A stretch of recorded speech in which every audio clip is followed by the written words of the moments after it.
everyone. So, this is part 6 of Animal Farm by George Orwell. Today, after reading this part, we will be finished with almost half of this book. Let's start. All that year, the animals worked like slaves, but they were happy in their work. They grudged no effort or sacrifice, well aware that everything that they did was for the benefit of themselves and those of their kind who would come after them, and not for a pack of idle, thieving human beings.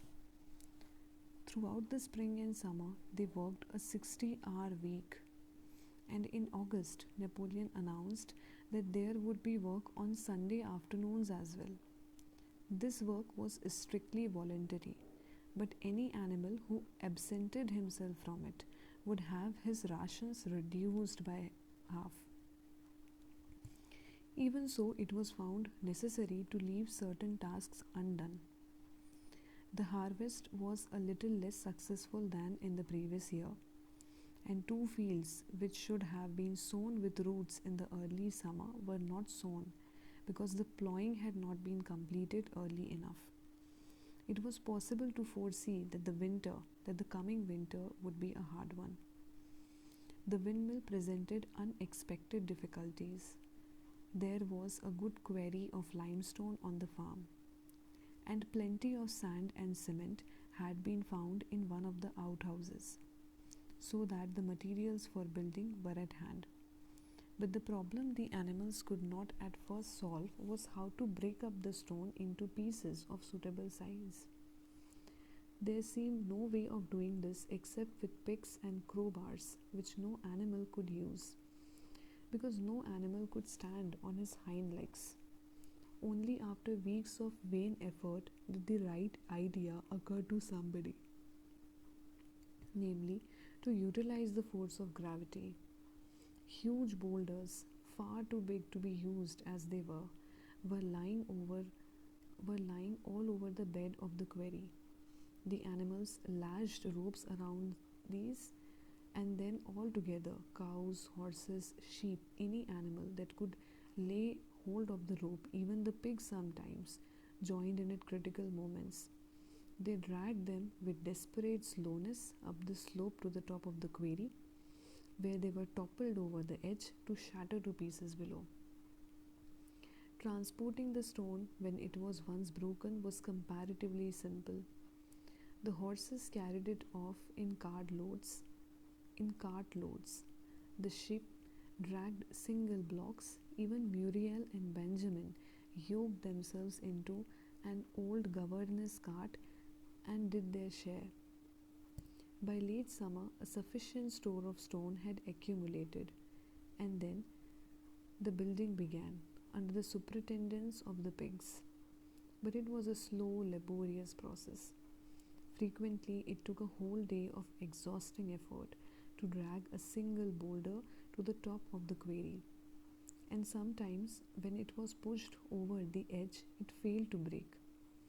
Nothing could have been achieved without Boxer, whose strength seemed equal to that of the rest of the animals put together. When the boulder began to slip and the animals cried out in despair at finding themselves dragged down the hill, it was always Boxer who strained himself against the rope and brought the boulder to a stop. To see him toiling up the slope inch by inch, his breath coming fast, the tips of his hooves clawing at the ground, and his great sides matted with sweat, filled everyone with admiration. Clover warned him sometimes to be careful not to over-restrain himself, but Boxer would never listen to her. His two slogans, "I will work harder" and "Napoleon is always right," seemed to him a sufficient answer to all problems. He had made agreements with the cockerel to call him 3/4 of an hour earlier in the mornings instead of half an hour. And in his spare moments, of which there were not many nowadays, he would go alone to the quarry, collect a load of broken stone, and drag it down to the site of the windmill unassisted. The animals were not badly off throughout that summer in spite of the hardness of their work. If they had no more food than they had in Jones' day, at least they did not have less. The advantage of only having to feed themselves and not having to support 5 extravagant human beings as well was so great that it would have taken a lot of failures to outweigh it. And in many ways, the animal method of doing things were more efficient and saved labor. Such jobs as weeding, for instance, could be done with a thoroughness impossible to human beings. And again, since no animal now stole, it was unnecessary to fence off pasture from arable land, which saved a lot of labor on the upkeep of hedges and gates. Nevertheless, as the summer wore on, various unforeseen shortages began to make themselves felt. There was need of paraffin oil, nails, string, dog biscuits, and iron for the horses' shoes, none of which could be produced on the farm. Later, there would also be need for seeds and artificial manures, besides various tools, and finally the machinery for the windmill. How these were to be procured, no one was able to imagine. One Sunday morning, when the animals assembled to receive their orders, Napoleon announced that he had decided upon a new policy. From now onwards, Animal Farm would engage in trade with the neighboring farms. Not, of course, for any commercial purpose, but simply in order to obtain certain materials which were urgently necessary. The needs of the windmill must override everything else, he said. He was therefore making arrangement to sell a stack of hay and part of the current year's wheat crop. And later on, if more money were needed, it would have to be made up by the sale of eggs, for which there was always a market in Wellington.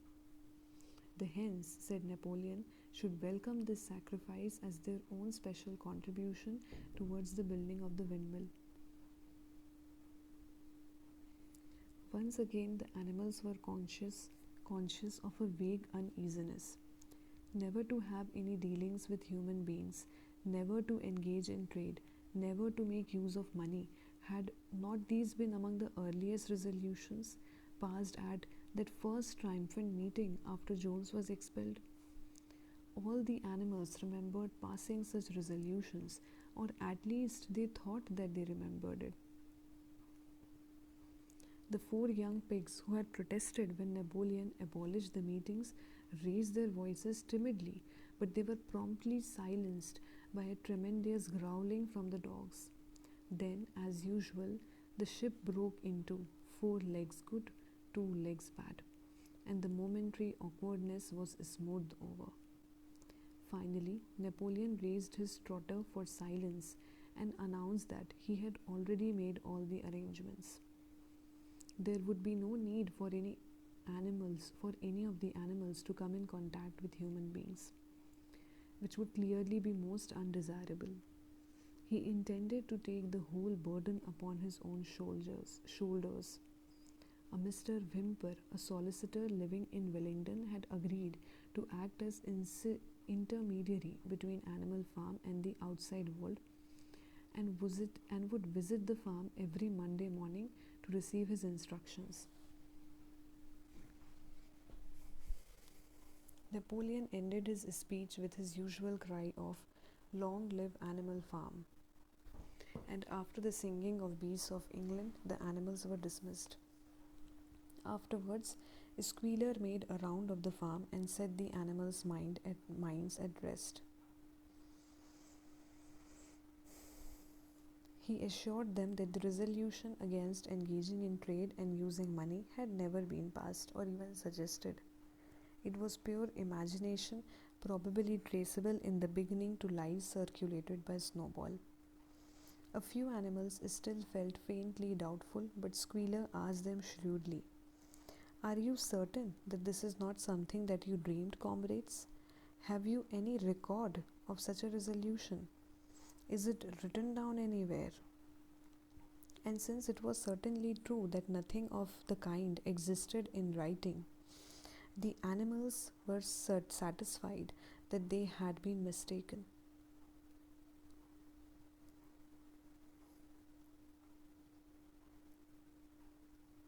Every Monday, Mr. Whymper visited the farm as had been arranged. He was a sly looking little man with his side whiskers, a solicitor in a very small way of business, but sharp enough to have realized earlier than anyone else that Animal Farm would need a broker and that the commissions would be worth having. The animals watched his coming and going with a kind of dread and avoided him as much as possible. Nevertheless, the sight of Napoleon on all fours delivering orders to Whymper, who stood on two legs, roused their pride and partly reconciled them to the new arrangement. Their relations with the human race were now not quite the same as they had been before. The human beings did not hate Animal Farm any less now than that it was prospering. Indeed, they hated it more than ever. Every human being held it as an article of faith that the farm would go bankrupt sooner or later, and above all, that the windmill would be a failure. They would meet in the public houses and prove to one another by means of diagrams that the windmill was bound to fall down, or that if it did stand up, then that it would never work. And yet, against their will, they had developed a certain respect for the efficiency with which the animals were managing their own affairs. One symptom of this was that they had begun to call Animal Farm by its proper name and ceased to pretend that it was called the Manor Farm. They had also dropped their championship of Jones, who had given up hope of getting his farm back and gone to live in another part of the county. Except through Whymper, there was as yet no contact between Animal Farm and the outside world. But there were constant rumors that Napoleon was about to enter into a definite business agreement, either with Mr. Pillington of Foxwood or with Mr. Frederick of Pinchfield, but never, it was noticed, with both simultaneously. It was about this time that the pigs suddenly moved into the farmhouse and took up their residence there. Again, the animals seemed to remember that a resolution against this had been passed in the early days, and again, Squealer was able to convince them that this was not the case. It was absolutely necessary, he said, that the pigs, who were the brains of the farm, should have a quiet place to work in. It was also more suited to the dignity of the leader, for of late he had taken to speaking of Napoleon under the title of leader, to live in a house than in a mere sty. Nevertheless, some of the animals were disturbed when they heard that the pigs not only took their meals in the kitchen and used the drawing room as a recreation room, but also slept in the beds. Boxer passed it off as usual, with Napoleon is always right. But Clover, who thought she remembered a definite ruling against beds, went to the end of the barn and tried to puzzle out the 7 commandments which were inscribed there. Finding herself unable to read more than individual letters, she fetched Muriel. Muriel, she said, read me the 4th commandment. Does it not say something about never sleeping in a bed? With some difficulty, Muriel spelled it out. It says, no animal shall sleep in a bed with sheets, she announced finally. Curiously enough, Clover had not remembered that the 4th commandment mentioned sheets, but as it was there on the wall, it must have been so. And Squealer, who happened to be passing at this moment, attended by 2 or 3 dogs, was able to put the whole matter in its proper perspective. You have heard then, comrades, he said, that we pigs now sleep in the beds of the farmhouse. And why not? You did not suppose surely that there was ever a ruling against beds? A bed merely means a place to sleep in. A pile of straw in a stall is a bed, properly regarded. The rule was against sheets, which are a human invention. We have removed the sheets from the farmhouse beds and sleep between blankets. And very comfortable beds they are too, but not more comfortable than we need. I can tell you, comrades, with all the brain work we have to do nowadays. You would not rob us of our repose, would you, comrades? You would not have us too tired to carry out our duties. Surely none of you wishes to see Jones back. The animals reassured him on this point immediately, and no more was said about the pigs sleeping in the farmhouse beds. And when some days afterwards it was announced that from now on the pigs would get up an hour later in the morning than the other animals, no complaint was made about that either. By the autumn, the animals were tired but happy. They had had a hard year, and after the sale of part of the hay and corn, the stores of food for the winter were none too plentiful, but the windmill compensated for everything. It was almost half built now. After the harvest, there was a stretch of clear, dry weather, and the animals toiled harder than ever, thinking it well worth while to plod to and fro all day with blocks of stone if, by doing so, they could raise the walls another foot. Boxer would even come out at nights and work for an hour or two on his own by the light of the harvest moon. In their spare moments, the animals would walk round and round the half finished mill, admiring the strength and perpendicularity of its walls and marveling that they should ever have been able to build anything so imposing. Only old Benjamin refused to grow enthusiastic about the windmill, though, as usual, he would utter nothing beyond the cryptic remark that donkeys live a long time. November came with raging southwest winds. Building had to stop because it was now too wet to mix the cement. Finally, there came a night when the gale was so violent that the farm buildings rocked on their foundations and several tiles were blown off the roof of the barn.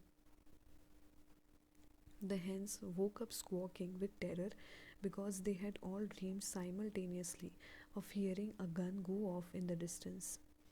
In the morning, the animals came out of their stalls to find that the flagstaff had been blown down and an elm tree at the foot of the orchard had been plucked up like a radish.